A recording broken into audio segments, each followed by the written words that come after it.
ከከሚሴ ከተማ በስተ ምስራቅ 23 ኪሎ ሜትር ተጉዤ እዚህ ደርሻለሁ። ዳዋ ጨፋ ወረዳ በጅሮታ ቀበሌ። ይህ አምባ መንደር የሀገር ታላቅ መካነ ቅርስ ከፍ አድርጎ ኖሯል። ከተመሰረተ ከ900 ዓመታት በላይ ዕድሜን ያስቆጠረ ታላቅ መንደር በከፍታ ቦታ ላይ የሚገኘው ታሪካዊ መንደር በተራራ ተከቧል።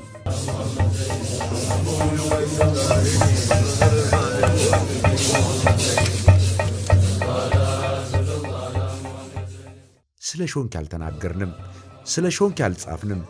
ሾንኬን ከዓለምም ከራሳችንም ሸሽገነው ኖረናል። ግን አስደናቂ ቅርስ ነው።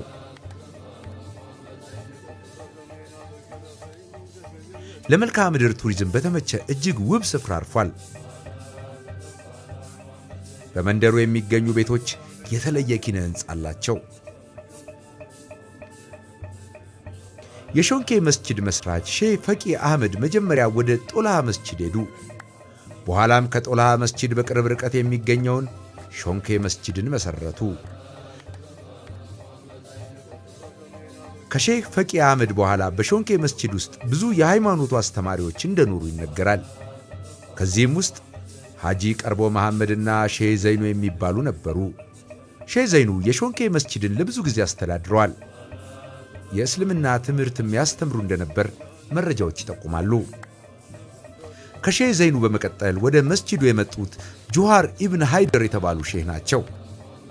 ሼህ ጆሃር ወደዚህ መስጂድ ከመጡ በኋላ በአካባቢው ሕዝብ በነበራቸው ከበሬታና ፍቅር የተነሳ አዲስ ስም ተሰጣቸው። ይህም ሾንከይ፣ ሼህ ሾንኬ፣ አባዬ ሾንኬ የሚል ነበር።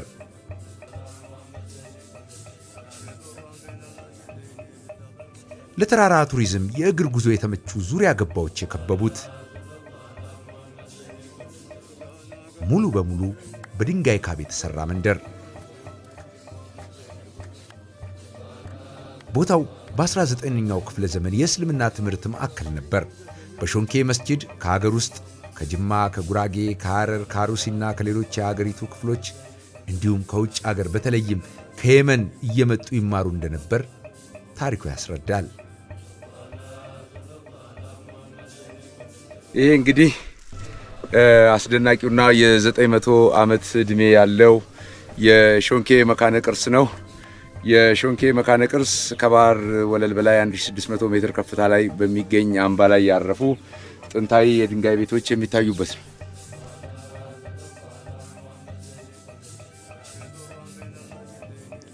ይህ ለአያሌ የቱሪዝም አይነቶች የተመቸ አካባቢ ነው። ለተፈጥሮ ተጓዦች ትልቅ ዕድል።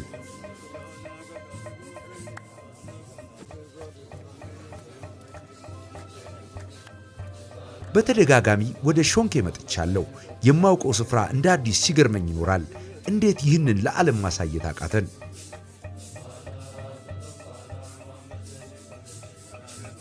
እንዴት ይህንን ለዓለም ማሳየት አቃተን? ጣሪያቸው ከእንጨት ከድንጋይና ከአሸዋ የተሰራ በመሆኑ የሀገሬው ሰዎች ከከፍታው በላይ ከፍ ብለው ዙሪያ ገባውን ለመመልከት የተለያዩ አገልግሎቶችን ለማከናወን ይጠቀሙበታል።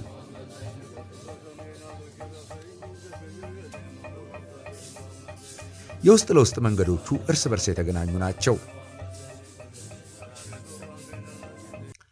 ስያሜው የተገኘው ቦታውን ከመሩት ታላላቆቹ አንዱ በሆኑት በሼህ ጆሃር ኢብኑ ሃይደር ሲሆን በአካባቢው ሕዝብ ዘንድ የሚከበሩና የሚፈቀሩ በመሆናቸው ሾንኬይ የሚለው ስም እንደተሰጣቸው የእሳቸውን ሼህ ሾንኬ የሚል መጠሪያ ተከትሎ ስሙ እንደሆነ ይነገራል።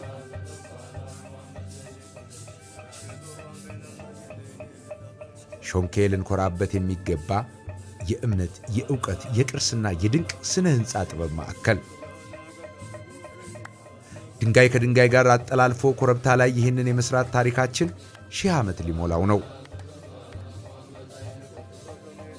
የመንደሯ ነዋሪዎች አርጎባዎች ናቸው።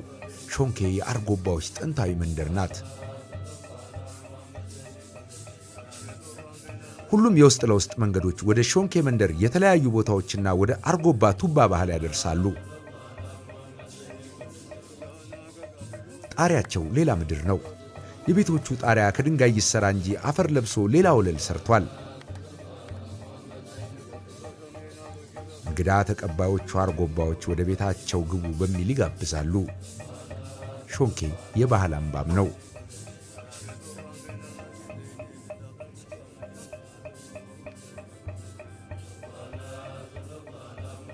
ሾንኬ የምርቃት ስፍራ።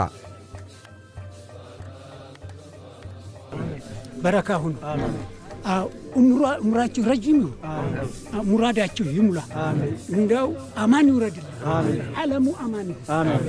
ያ ረብ ለዓመሉ ዓለሙ አማን አላህ አሜን። አላህ አማን ይጋል አሜን።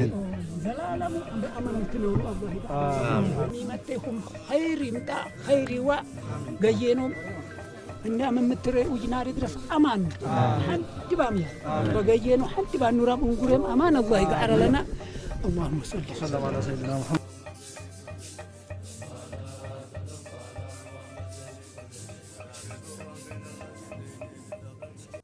በመንደሩ ጥንታዊ መስጂዶችም ይገኙበታል። ከነዚህ መካከል በመንደሩ ስም የሚጠራው ሾንኬ መስጂድ አንዱ ነው።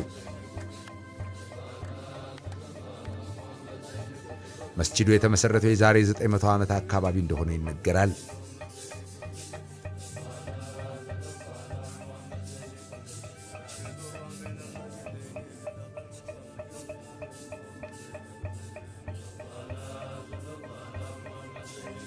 መስጂዱ የሚለየው ከመካ ከመጡ እንጨቶችና ከድንጋይ የተሰራ በመሆኑ ነው።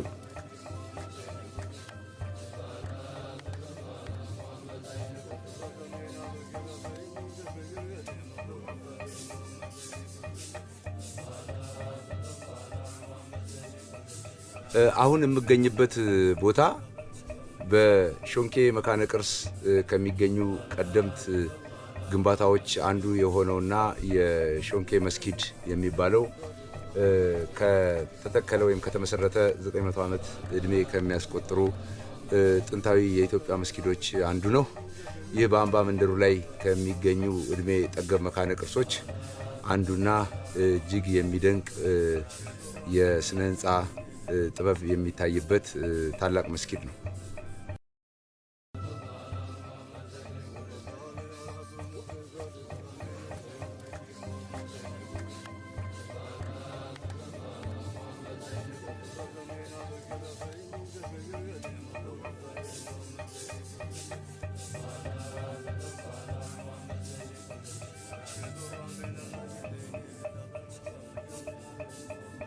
ይህ እዚህ አምባ ላይ ያረፈ ታሪካዊ መንደር ነው ሾንኬ።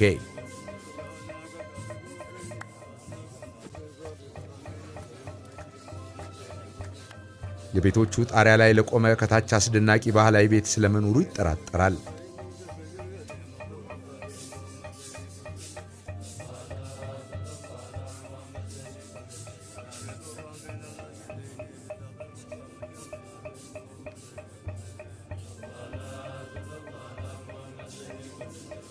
ወደ እያንዳንዱ ቤት ጎራ የሚል ጎብኚ ራሱን ሙዚየም ውስጥ ያገኘ እስኪመስለው ይደመማል።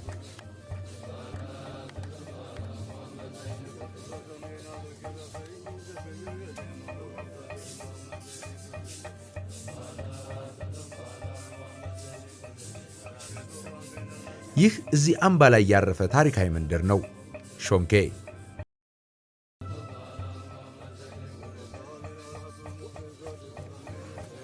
የቤቶቹ የውስጥ ጣሪያ እንዲህ ያለ ገጽታ አለው።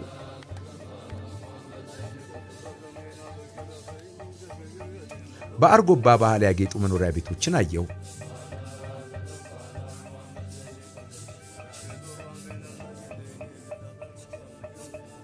የትኛውም ቤት የውስጠኛ ገጽታው ውብና በባህል ቁሳቁሶች ያሸበረቀ ነው።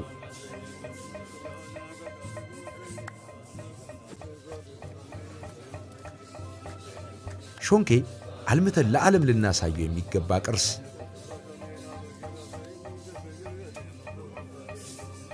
ቅርስም ዳቦም መሆን ይችላል።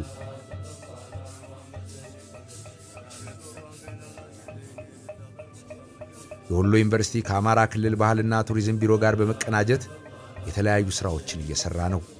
ውጤቱን በናፍቆት እጠብቃለሁ።